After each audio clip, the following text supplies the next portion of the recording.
Assalamualaikum warahmatullahi wabarakatuh. Alhamdulillahirabbil alamin.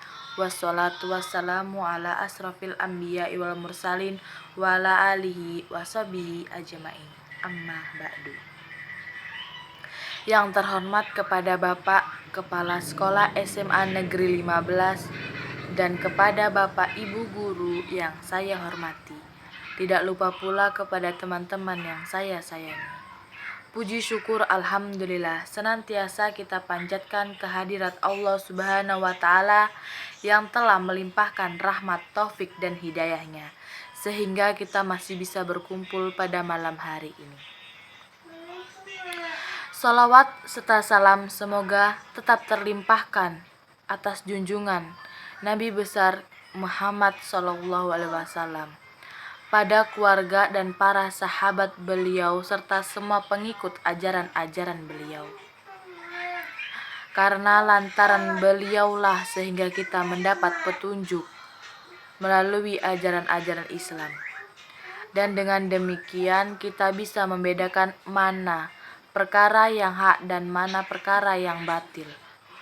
Hadirin yang terhormat, pada bulan Rajab kita senantiasa mengingat kembali peristiwa yang sangat besar, di mana dalam peristiwa ini Isra Mi'raj itulah Rasulullah SAW menerima perintah sholat 5 waktu yang asal mulanya 50 waktu dalam sehari semalam. Adapun yang dimaksud dengan Isra dalam arti bahasa adalah perjalanan di malam hari. Namun yang dimaksud dalam agama Islam adalah perjalanan Rasulullah SAW di malam hari dari Masjidil Haram menuju Masjidil Aqsa yang penuh berkah di sekelilingnya.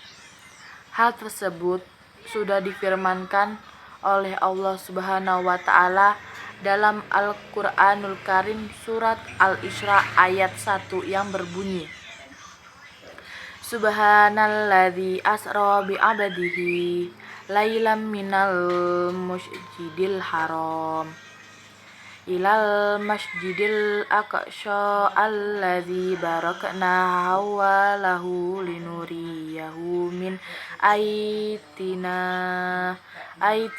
innahu huwas samiul basyir.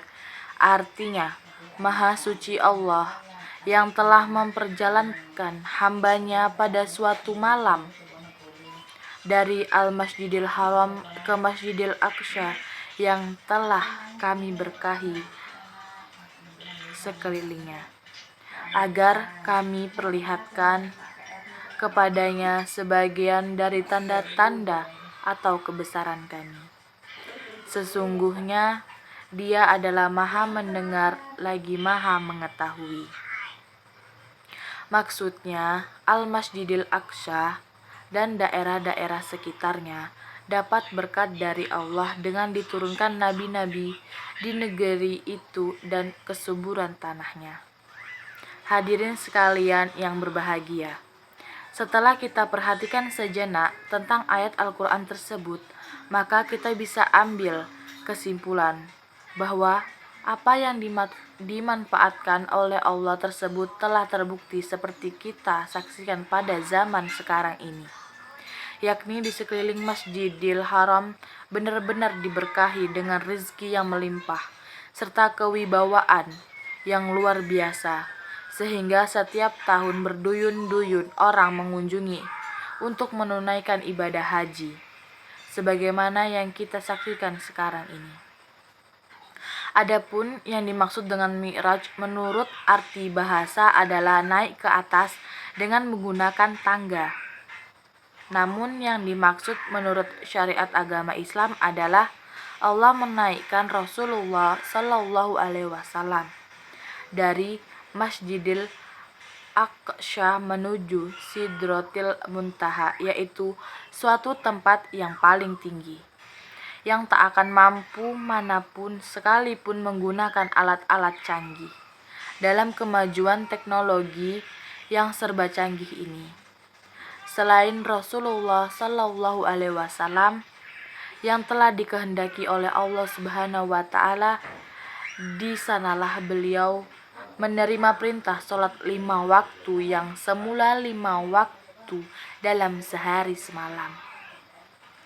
Namun dengan kemurahan Allah dimohon keinginannya hingga tinggal 5 waktu, yang tidak mengurangi pahalanya 50 kali tersebut, yang wajib dikerjakan oleh beliau beserta segenap umat beliau. Ma'asyiral muslimin rahimakumullah. Tepat peristiwa Isra dan Mi'raj Nabi besar Muhammad sallallahu alaihi wasallam terjadi dengan kehendak Allah Subhanahu wa Ta'ala. Pada malam 27 Rajab tahun 11 Hijriah, setelah beliau diangkat menjadi Rasul utusan Allah.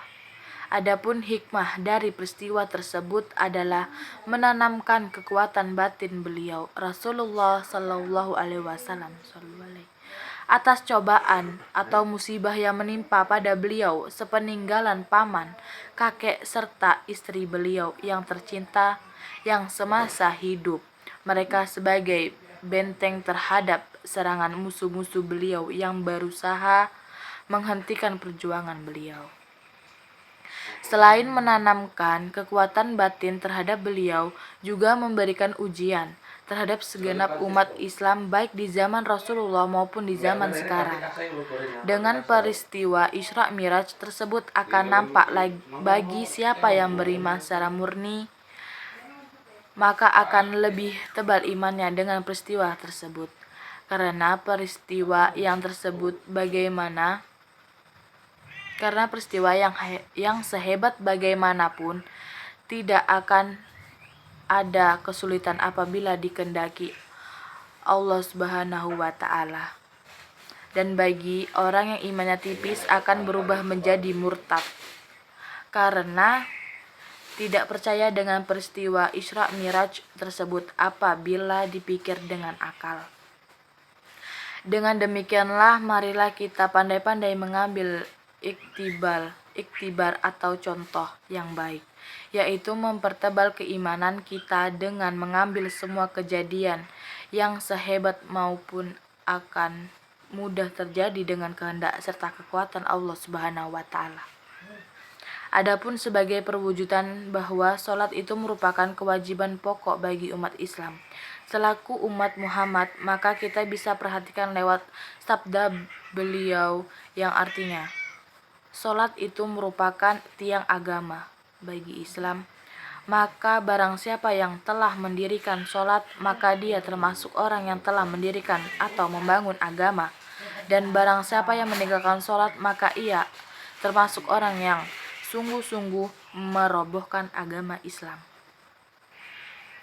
Ma'asyiral muslimin rahimakumullah.